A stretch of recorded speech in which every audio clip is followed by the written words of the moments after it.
अस्सलामुअलैकुम। आप देख रहे हैं प्रोग्राम एजेंडा 5। मैं हूं खतीजा राठौर। वज़ीर आज़म शहबाज शरीफ का बगन स्टॉक का दौरा मनसूख हो गया।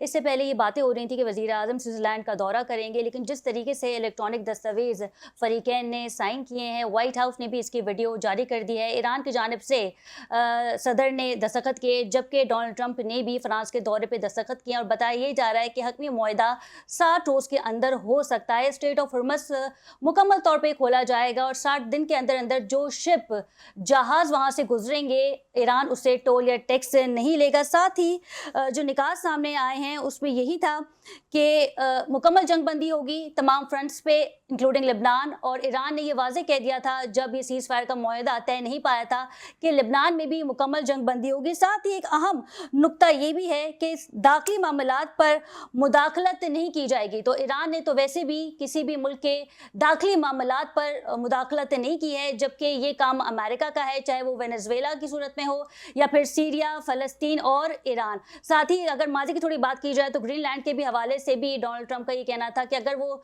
छोटा सा बर्फ का टुकड़ा मुझे मिल जाता तो इससे कुछ फ़र्क नहीं पड़ेगा। तो ये जो दाखिली मामलात वाला जो निकाह सामने आई है, इससे वाज़ेह तौर पे अमेरिका के लिए मुश्किलात सामने आ सकती हैं, क्योंकि अमेरिका वो मुल्क है जो किसी भी मुल्क के मामलात के बारे में कभी भी कुछ भी कर सकता है। वेनेजुएला के सदर का क्या हाल हुआ था वो हम सब जानते हैं, लेकिन वज़ीर आज़म शहबाज शरीफ और फील्ड मार्शल सैयद आसिम मुनीर की क़यादत में साज़ी हुई है। और पहले अहम खबर ये भी आ रही थी कि कतर, तुर्किया और सऊदी के वज़ीर ख़ारजा भी बगन स्टॉक का दौरा करेंगे, लेकिन अब क्योंकि यादाश्तों पर दस्तखत हो चुके हैं तो बताया जा रहा है कि 60 रोज़ के अंदर अंदर जो है वो मुआहदा जल्दी तय पा जाएगा। यूरेनियम के हवाले से कहा गया था कि ईरान जौहरी हथियार नहीं बनाएगा। शहीद आयतुल्लाह अली खामनाई का फतवा भी मौजूद है कि ईरान कभी भी जौहरी हथियार नहीं बनाएगा।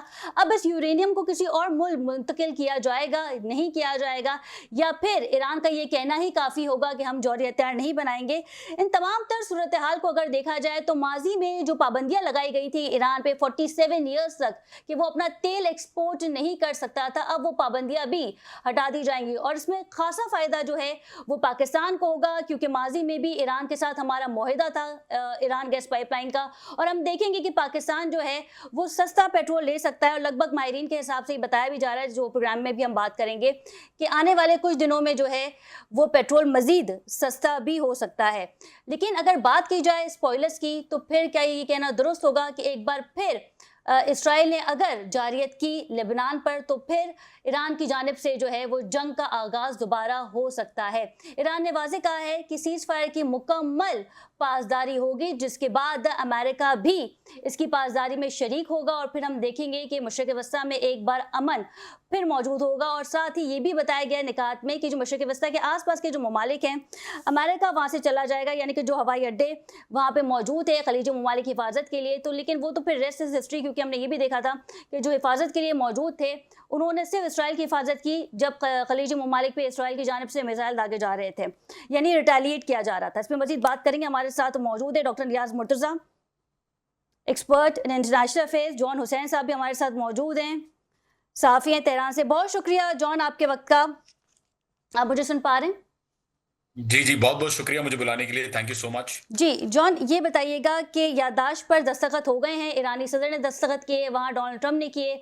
आज बगन स्टॉक में एक अहम बैठक थी, वज़ीर आज़म शहबाज शरीफ भी वहाँ पहुँच रहे थे, लेकिन अब ये जो दौरा है ये मनसूख हो गया है। और ईरानी सरकारी मीडिया अब से कुछ देर पहले ये टिकर्स भी चल रहे थे कि मुश्तबा खामनाई अपनी कौम के लिए एक पैगाम देने वाले हैं। उस हवाले से आप कुछ बता सकते हैं?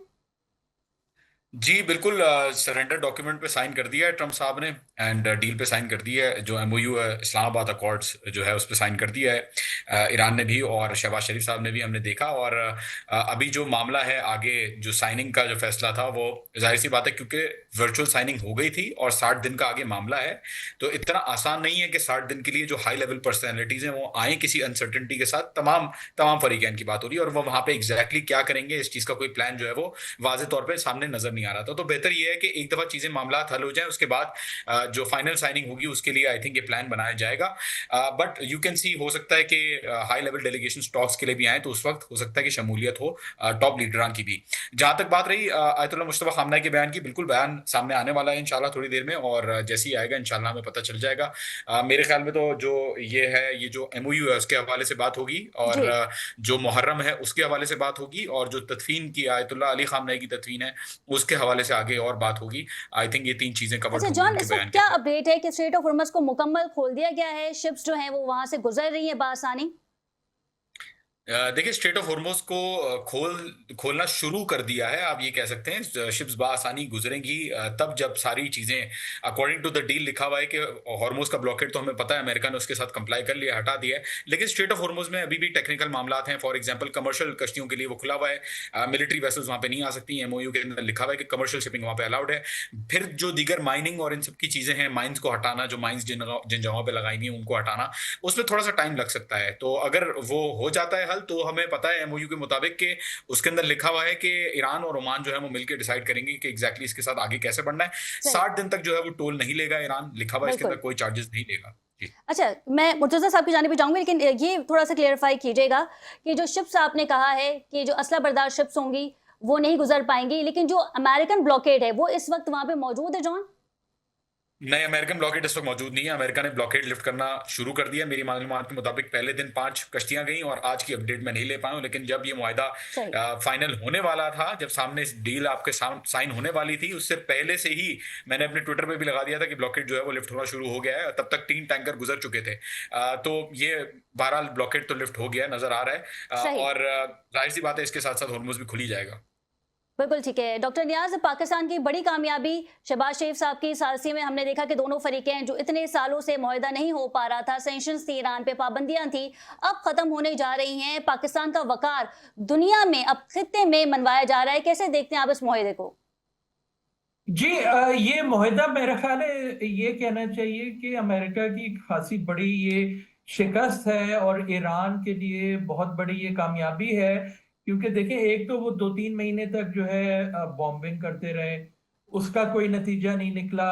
फिर जो है एक इंटरिम से सीज़फायर हो गया और उसके बाद हर दूसरे-तीसरे दिन जो है ट्रम्प साहब कोई ना कोई धमकी कि मैं सिविलाइज़ेशन मिटा दूँगा, मैं बॉम्बिंग शुरू कर दूंगा इस उम्मीद में कि जो ईरान की शराइत है वो नरम हो जाए और वो मुआहिदा उन शराइत पे कर ले जिस पे अमेरिका करना चाह रहा है। अमेरिका क्या चाह रहा था कि शुरू ही में इन वन गो जो है सारी चीजें जो है अप फ्रंट डिसाइड हो जाएं, स्पेशली जो है न्यूक्लियर वेपन्स का जो मामला है वो पहले डिसाइड हो जाए, उसके बाद जो है सीज फायर हो। ईरान इससे उलट चाह रहा था, वो अकल की बात कर रहा था कि भाई एक तो सीज फायर को परमानेंट कर दो और स्ट्रेट ऑफ हुर्मुज को खोल दो, क्योंकि इन दो चीजों से जो है पूरी दुनिया पे असरात पड़ रहे हैं। Oil prices, gas prices, fertiliser prices, general uncertainty. तो एंड में यही हुआ कि जी बाकी तमाम चीजें जो हैं वो अभी अनडिसाइडेड हैं। अगर आप जी। 14 चीजें देखिए, हर चीज के नीचे ये लिखा है कि टू बी अच्छा डॉक्टर डिसाइडेड। साहब, इसमें अगर हम लॉस की बात करें, तो ज़मीनी हक़ाइक़ पे शायद ईरान को ज़्यादा लॉस हो सकता है, लेकिन सफ़ारती महाज़ पे अमेरिका को बहुत लॉस हुआ है, क्योंकि अमेरिका चाहता था कि ईरान में रिजीम चेंज आए, वो ना हो सका। फिर जो पाबंदियाँ लगाई गई थी, वो अब ईरान पे उठाई जाएँगी, यानी कि ईरान जो अपना तेल है, वो भी एक्सपोर्ट कर सकेगा, तो ईरान की मईशत भी बेहतर होगी। तो क्या समझते हैं आप कि अमेरिका इस जंग में कूद के अमेरिका ने एक बहुत बड़ी गलती कर दी और उसे एक फेस सेविंग चाहिए थी, जो कि पाकिस्तान ने भी दे दी, कतर ने भी दे दी, तुर्किया ने भी दे दी कि आइए बैठ के सालसी की बात करते हैं। ऑल्दो ये बहुत टफ जी था, ये पाकिस्तान की कामयाबी है। जी। बिल्कुल यानी फिजिकल डैमेज तो अमेरिका ने बहुत पहुंचाया है ईरान को, और ईरान ने तो वो पलट के नहीं पहुंचा पाया, क्योंकि ईरान के तो शहर वगैरह हर चीज जो है वो उन पर हमला हो रहा था। मगर उसके बावजूद जो है ना, एक ऑपरेशनल लॉसेस और स्ट्रेटेजिक विंस में बड़ा फर्क होता है।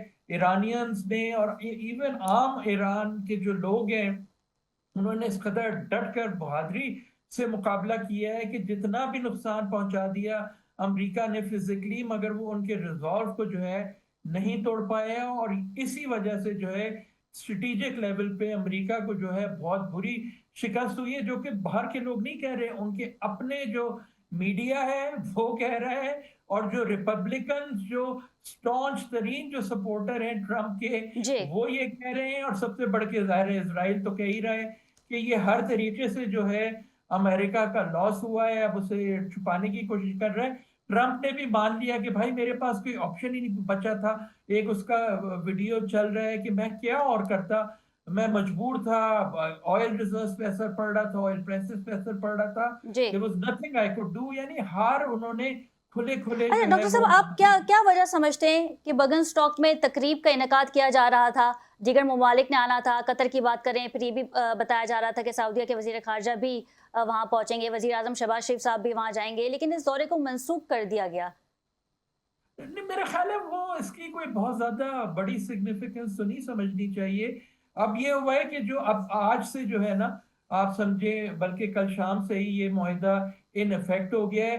तो अब मेरा ख्याल है नेक्स्ट स्टेप ये होगा कि अब ये हाई लेवल लोगों की तो इस वक्त जरूरत नहीं है। अब तो जो टेक्निकल स्टाफ होगा ना, जो न्यूक्लियर एक्सपर्ट्स वगैरह हैं, वो लोग असेंबल करेंगे, और ये जो 60 दिन में ये बातचीत होनी है न्यूक्लियर इश्यूज पे और बाकी जो फाइनेंशियल इश्यूज हैं, अब उन पे जो है वर्किंग ग्रुप्स बैठेंगे। तो उसमें ज़ाहिर है ये जो हाई लेवल लोग हैं, प्रेसिडेंट, वाइस प्रेसिडेंट, या पाकिस्तान से कोई जाए, वो तो अब जरूरत नहीं रही। आपको पता है इलेक्ट्रॉनिक ऑनलाइन का जमाना है।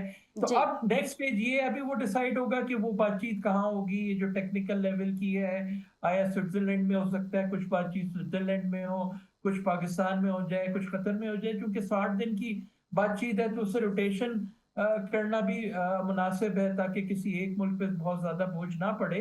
तो अब तो उस लेवल की बातचीत होनी है, और जब उसके कुछ असरात निकलना शुरू हो जाएंगे, कुछ टेक्निकल लोग जो है उन पे अग्रीमेंट कर लेंगे मोस्ट ऑफ द इश्यूज पे, फिर जरा जो हायर लेवल के लोग हैं वो आना शुरू हो जाएंगे। और फिर जो 60 दिन के अंदर अंदर या थोड़े दिन अगर ज्यादा भी लग जाए, फिर एक ग्रैंड अग्रीमेंट होगा। ये तो यानी एक इनिशियल सी अंडरस्टैंडिंग है, ज्यादा ज्यादा चीजें अभी जो है वो अंडर कंसिडरेशन है। सिर्फ हुर्मुज का जी। खुलना हुआ है और सीज फायर पर, तो वो एक बहुत बड़ा जो है एक वो होगा इवेंट, जिसमें मेरे ख्याल है ट्रम्प भी ठीक है। जाएगा अगर अग्रीमेंट कर लेते हैं।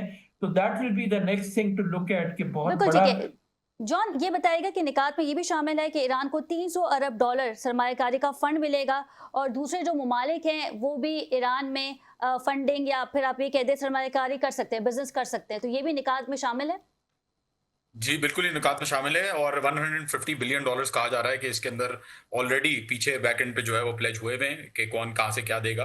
और इसके साथ-साथ मुआहदे के अंदर ये भी शामिल है कि अगर चीज़ें 60 दिन तक चलती हैं और तब तक जब तक डील नहीं होती, तब तक ईरान अपना स्टेटस को मेंटेन करेगा और अमेरिका अपना स्टेटस को मेंटेन करेगा। इसके आगे लिखा हुआ है टेक्स्ट के अंदर कि ईरान अपना न्यूक्लियर प्रोग्राम कंटिन्यू करेगा और अमेरिका नई सैंक्शंस नहीं लगा सकता ईरान के ऊपर। तो ये एक और क्लॉज है जो कि बहुत इंपॉर्टेंट है, और उसके साथ ओमान का क्लॉज तो है ही इंपॉर्टेंट, स्ट्रेट ऑफ हॉर्मुज अच्छा के अच्छा, कंट्रोल के करेक्ट हवाले में से। जॉन, ये भी बताया गया था कि जो यूरेनियम इस वक्त ईरान के पास मौजूद है, चाहे वो हेल्थ के लिए ही, हेल्थ सेक्टर के लिए इस्तेमाल होता हो, ये भी बताया जा रहा था कि अमेरिकन जौहरी मुआयनाकार आएंगे ईरान, और फिर वो चेक करेंगे, और फिर इसे यूरेनियम को जो है किसी दूसरे मुल्क मुंतकिल किया जा सकता है, ये ईरान अमेरिका अपने साथ लेके इसे जा सकता है। इसमें तरह क्लेरिफाई कीजिएगा। जी, वो तो कह रहे थे कि हमारी मशीनरी आएगी और मैं और जो है ईरानी मिलके हम लोग निकालेंगे और उसको लेके जाएँगे। लेकिन ईरान ने क्लैरिफ़ाई कर दिया है और सख्ती से बयानात आ गए हैं कि कोई बाहर जो है न्यूक्लियर मटीरियल नहीं जाएगा। अगर होगी पॉसिबिलिटी तो वो डाइल्यूशन की होगी, मतलब यहीं पे ही उसको ख़त्म किया जाएगा या उसको कम जो है कम असर का बनाया जाएगा। और ये बात ईरान ने बिल्कुल मना कर दी है। एग्रीमेंट के अंदर भी इस चीज़ का कोई ज़िक्र नहीं है कि न्यूक्लियर मवाद कहाँ जाएगा, किस तरीके से जाएगा। सिर्फ़ ये लिखा हुआ है कि बात होगी इस बारे में आगे मुज़ाकरात पे। अच्छा, आप समझते हैं कि ये यूरेनियम वाला जो मसला है, इस पे अमेरिका बाआसानी ऑन बोर्ड बात कर लेगा ईरान से, जिस तरीके से आपने कहा है, क्योंकि 60 रोज तक ये बातचीत होगी, अभी हतमी मुआहिदा तय नहीं पाया है जॉन। जी, लेकिन अगर एमओयू देखें तो आपको पता चल जाएगा कि इस जंग में जीता कौन है और हारा कौन बिल्कुल है। बिल्कुल, वो चिप्स तो उसके हमने हाथ इंट्रो में में होती उसका हैं। वो बता दिया था जी जॉन। जी। जी, चिप्स उसके हाथ में होती हैं जो जीतता है जंग को, और डिमांड्स वो करने की सलाहियत रखता है या काबिलियत रखता है जिसने कोई चीज़ प्रूव की होती है। अमेरिका ने जंग करके यहाँ पे अपने उड़ने वाले, गायब होने वाले जहाज़ लाके इतना ज़्यादा बमबारी करके अपने जो खुद की कश्तियाँ भी इन्होंने उस पे भी मिसाइलें खाई, अपने जो बेसेस हैं उनके ऊपर भी मिसाइलें खाई। उससे इनको बिल्कुल। क्या मिला? $1 ट्रिलियन से ज़्यादा खर्चा कहा जा रहा है कि हुआ, इसके ऊपर लॉसेस अपाची हुए हैं। हेलीकॉप्टर को तो जिस तरीके से ईरानी ड्रोन ने निशाना यस, बनाया था। यस, अपाचे हेलीकॉप्टर छोड़े उससे तो 48 एयरक्राफ्ट तो अभी तक काउंट हो चुके हैं जो जो जिसमें F-35 शामिल है। तो क्या पाया उसने? 2 ऑपरेशन कर डाले एपिक फ्यूरी के बाद इसने प्रोजेक्ट फ्रीडम किया। तो जब इतनी सारी चीजें करके नहीं कर पा रहे तो देखिए, विल टू अचीव समथिंग उसके पास होती है जिसके आप पावर होती है। और यूनाइटेड स्टेट्स ने ये डेमोन्स्ट्रेट कर दिया है, ये दिखा दिया है कि अब दुनिया के अंदर उसका जो जलाल और जो उसका जो रोब था, वो बिल्कुल खत्म हो चुका है। कंट्रीज जो है वो उनको सीरियसली नहीं, आप हेडलाइंस देखें, बीबीसी की हेडलाइंस देखें, गार्डियन जी। की हेडलाइंस देखें, सब इसको यूनानिमसली सरेंडर कह रहे हैं। मतलब यहाँ पे पहले बात हो रही थी कि ईरान क्या देगा अमेरिका को, अब ये बात हो रही है कि यूएस ने क्या दे दिया। मतलब मायदे में तो असल में ये चल रहा था कि यूएस से क्या क्या जो है चीजें हैं वो जो नहीं ले सकते, जो लेनी है। तो आई थिंक शिफ्ट हो चुका है, कंप्लीटली लैंडस्केप शिफ्ट हो चुका है, अच्छा, जियोपॉलिटिक्स शिफ्ट हो जैरेड चुकी है कुश्नर के और बारे जो में टाइम ये चला बात की जा रही थी कि वो चाहते हैं कि ये जंग मजीद तवील हो, लेकिन जेडी वेंस जो है वो मुज़ाकरात पे बिलीव करते हैं कि आइए बैठ के मुज़ाकरात करते हैं, क्योंकि अगले president United state of America के जेडी वेंस हो सकते हैं। जी, बिल्कुल। देखें, इसके अंदर इंटरनल पॉलिटिक्स बहुत प्ले होती है और इसीलिए बीच में अभी जो मेरी सोर्सेज़ हैं उन्होंने बताया कि डिस्कशन ये भी चल रही थी कि शायद प्रेसिडेंशियल लेवल तक ये मुआहदा जो है वो चला जाए। और जेडी वैंस क्योंकि पीछे से शायद हो सकता है कि टकरा रहे हों इस डील को अपने साथ करने में, क्योंकि बाद में जाके पॉलिटिकल करियर जो भी आता है इसके साथ, जो भी बोलता है कि मैंने डील कराई है, तो उसके ऊपर बहुत ज़्यादा जो है वो क्रिटिसिज्म हो सकता है। लेकिन बहरहाल ऐसा मुमकिन ज़रूर है कि डोनाल्ड ट्रंप इसके अंदर आएँ और खुद से साइन करें। लेकिन एट द सेम टाइम हमें नज़र आया कि सिग्नेचर हो गया तो उसकी लाइक्लीहुड कम है। लेकिन आगे जाके क्या कंट्रोल किसका रहता है, लॉबीज किस तरीके से काम करती हैं, वो बहुत बड़ा इंपॉर्टेंट फैक्टर होगा। क्योंकि इजराइल और अमेरिका के बीच में दरारें जो पहले इतनी ज्यादा वाजे नहीं थी, वो वाजे होना और ज्यादा शुरू हो गई हैं। तो आहिस्ता आहिस्ता यूनाइटेड स्टेट्स की जो पॉलिसी है इजराइल की तरफ, वो हमें नजर आ रहा है कि ग्रैंड स्केल के अंदर चेंज हो सकती है। उसके इम्कानात जाहिर है फौरी तौर पे तो नहीं खत्म करेंगे वो अपना सपोर्ट, लेकिन आगे जो भी कैंडिडेट आएगा, जिसको भी जीतना होगा, उसको एक प्रो इजराइल स्टैंस के साथ जीतना उसके लिए बहुत मुश्किल है। अच्छा डॉक्टर साहब, ये बताइएगा कि कांग्रेस इस मुआहदे की मुखालफत कर सकता है, क्योंकि कांग्रेस खासा खुश नहीं है। डोनाल्ड ट्रंप तो ये कहते थे कि मुझसे पहले जो बेवकूफ़ सदर मौजूद था, ओबामा के बारे में वो कह रहे थे, उन्होंने ईरान के साथ जो डील की वो अमेरिका के मफाद में नहीं थी, लेकिन जो मैं डील करूंगा ईरान के साथ वो अमेरिका के मफाद में होगी। जबकि ना कि रजीम चेंज हो सका, पाबंदियां भी अब ईरान से हटा दी जाएंगी और $300 अरब वो फिर करेक्ट किया है जॉन ने, वो भी दिया जाएगा अमेरिका को सरमायाकारी के लिए, ताकि ईरान की जो मीशत है वो और मजीद बढ़े। जी, इसमें देखिए, एक तो चीज़ है फॉर्मल और इनफॉर्मल। फॉर्मली तो ये ज़रूरी नहीं है अमेरिकन प्रेसिडेंट के लिए कि एक वो फॉरेन जो मुआहदा है वो अप्रूव करवाए कांग्रेस से। मगर ट्रंप ने एक ये बयान दिया है कि इफ़ नीडेड मैं इसे कांग्रेस से भी अप्रूव करवाऊंगा। अब उसमें कुछ लोग वो कर तो रहे हैं कि जी ये खराबी है, वो खराबी है, मगर एक दफ़ा जब ट्रंप अपना जोर डालेगा, क्योंकि उसकी पावर बहुत है ना अपने पार्टी के दरमियान, तो आहिस्ता आहिस्ता जो है सब लोग लाइन में आ जाएंगे, क्योंकि उन्हें भी पता है कि कोई और ऑप्शन नहीं है। मिड टर्म इलेक्शंस करीब आ रहे हैं, अगर वो लड़ते रहे आपस में और इस मुआहदे की मुखालफत करते रहे तो उसके जो है इम्पैक्ट जो है वो मिड टर्म इलेक्शंस पर भी पड़ सकते हैं। आप तो मगर उसमें जो दूसरी शर्त है वो ये है कि ये सिक्योरिटी काउंसिल से जो फाइनल अग्रीमेंट है ना वो अप्रूव होना होगा, which is a very good thing, क्योंकि उसमें फिर जो है थोड़ी सी जो है अमेरिका पर प्रेशर आ जाएगा। उसके लिए इतना आसान नहीं होगा बैकआउट करना जिस तरह उसने ओबामा वाले एग्रीमेंट को फेंक दिया। अच्छा, और एक बात मैं ये जी। इसकी जो $300 बिलियन की है इसकी भी करना चाहूंगा। होना तो ये चाहिए कि ये ग्रांट्स मिले ईरान को, इजराइल और यूएसए से एज रेपरेशन, क्योंकि उन्होंने उसका बिल्कुल। नुकसान किया है। मगर ये अब दी जा रही है as investment by USA and by regional countries. तो ये जरा ईरान को जो है ना बड़ा सोच समझ के करना होगा, क्योंकि इन्वेस्टमेंट का तो मतलब ये है कि जो उसके मोस्ट क्रिटिकल सेक्टर्स हैं इकोनॉमी में, उनमें जो है फॉरेनर्स का जो है इन्वेस्टमेंट आ जाएगा और एक तरीके से वो उस पर काबिज हो जाएंगे। तो इस चीज का ख्याल रखना होगा ईरान को कि इस इन्वेस्टमेंट को ऐसे लाए कि उसकी इकोनॉमी पे फॉरेनर्स का होल्ड ना हो जाए, जिस तरह वेनेजुएला में अब हो रहा है कि जी सारी उसकी ऑयल इंडस्ट्री जो है लेकिन उसमें डॉक्टर साहब, अमेरिकन ईरान ने तो ये कहा था कि जो नुकसानात हमारे हुए हैं, हमारे ब्रिजेस को नुकसान पहुंचा है, बिल्डिंग्स को हाँ, नुकसान तो पहुंचा मगर है, तो इसमें उसके तो ये एवज है में जो है इन्वेस्टमेंट फंड की बात हो रही है, जी इन्वेस्टमेंट फंड, रेपरेशंस की बात नहीं हो रही।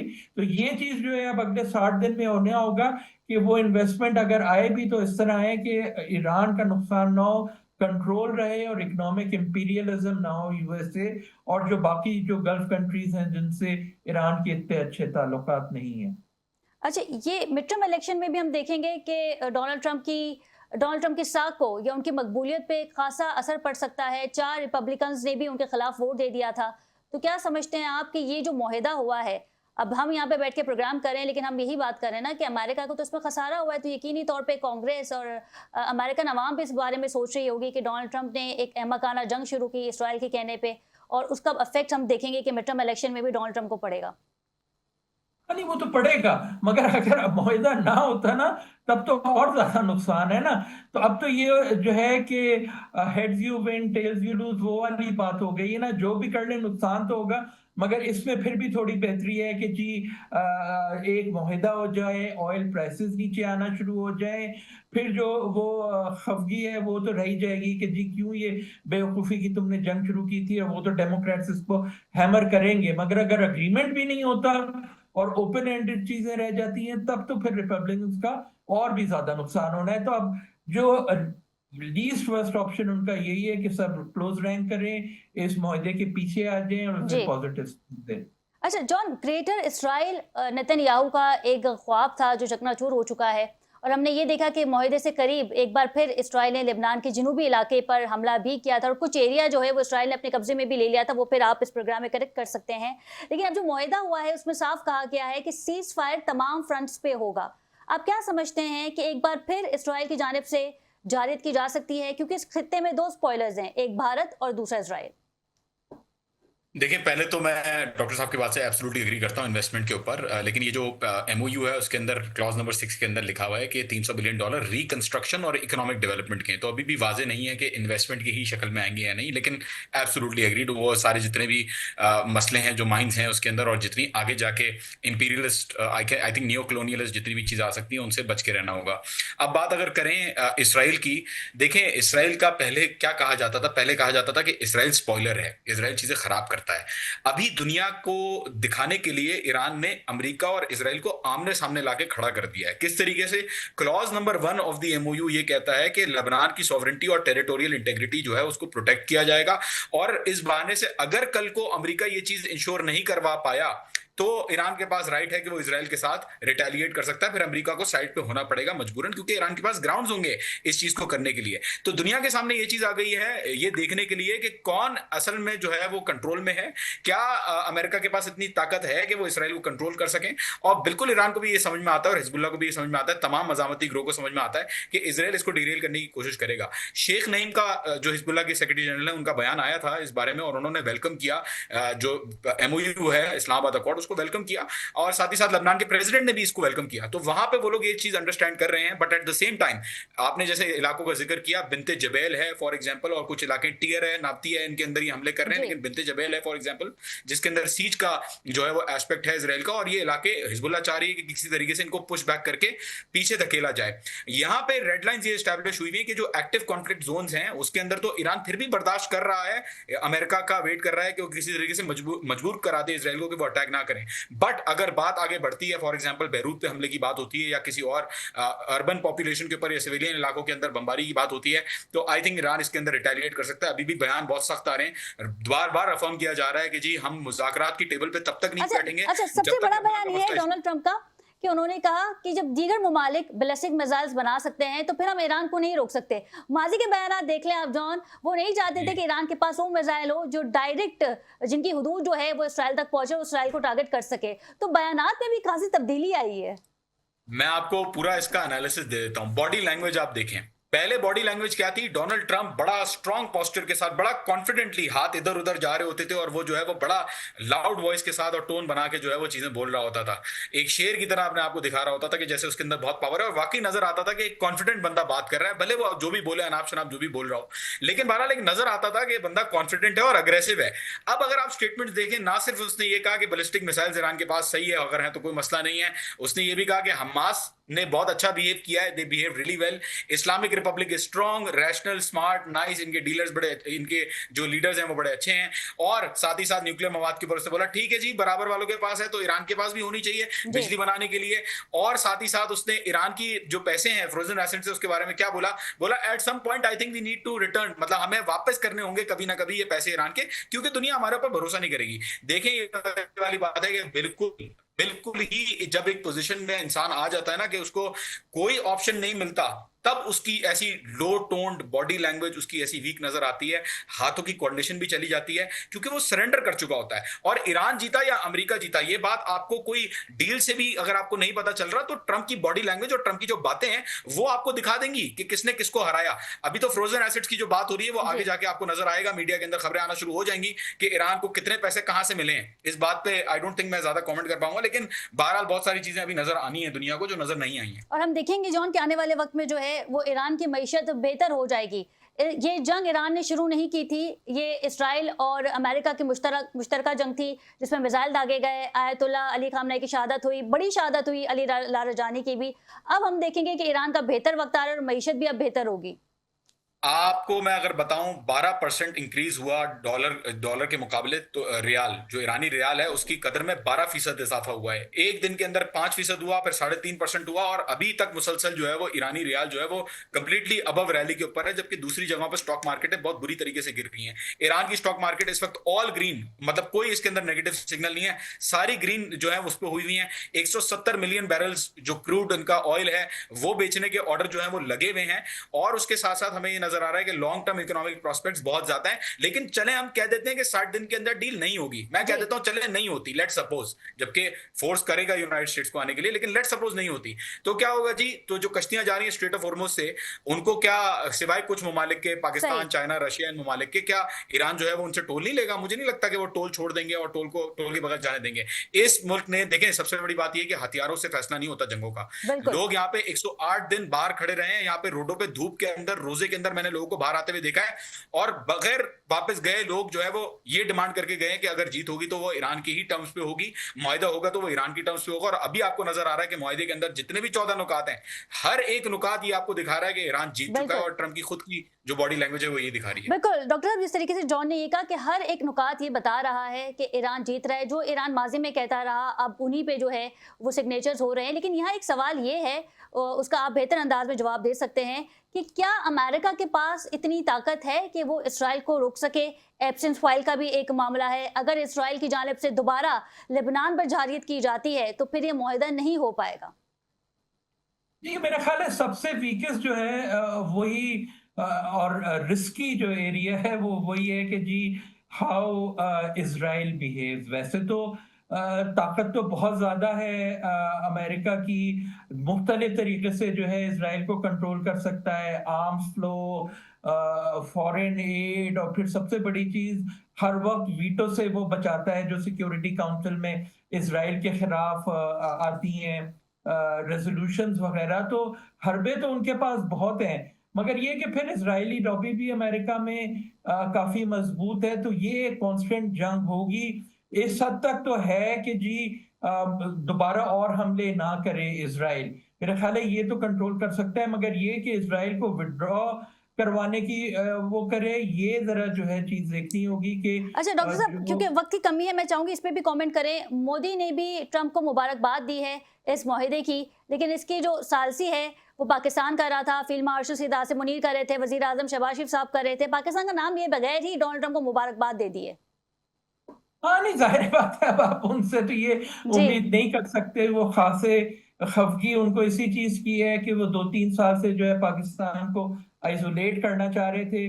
बहरहाल उसमें तो वो बिल्कुल कामयाब नहीं हुए। तो ये उम्मीद करना कि जी वो मुबारकबाद देंगे, तो ये तो जरा मुश्किल ही है। जी मगर ये कि हमें तो खैर इन चीजों की फिक्र नहीं करनी चाहिए। हमें ये देखना चाहिए कि जी आगे जो है अब इसको किस तरह महफूज किया जाए, और ये जो पिटफॉल्स पॉसिबल है अगले 2 महीनों में उनको किस तरह मिनिमाइज किया जाए, जो स्पॉयलर्स हैं उनको किस तरह रोका जाए। और मेरे ख्याल में इसमें चाइना का भी बहुत बड़ा रोल होगा। तो चाइना, सही, सऊदी और पाकिस्तान अगर मिलके करें तो वो बहुत बेहतर होगा। बिल्कुल ठीक है। बहुत शुक्रिया डॉक्टर नियाज आपके वक्त का, इनके हमरा थे जॉन हुसैन, आपका भी बहुत शुक्रिया। प्रोग्राम में मजीद भी बात करेंगे, लेकिन यहाँ वक्त हुआ एक शॉर्ट कमर्शियल ब्रेक का। Stay with us.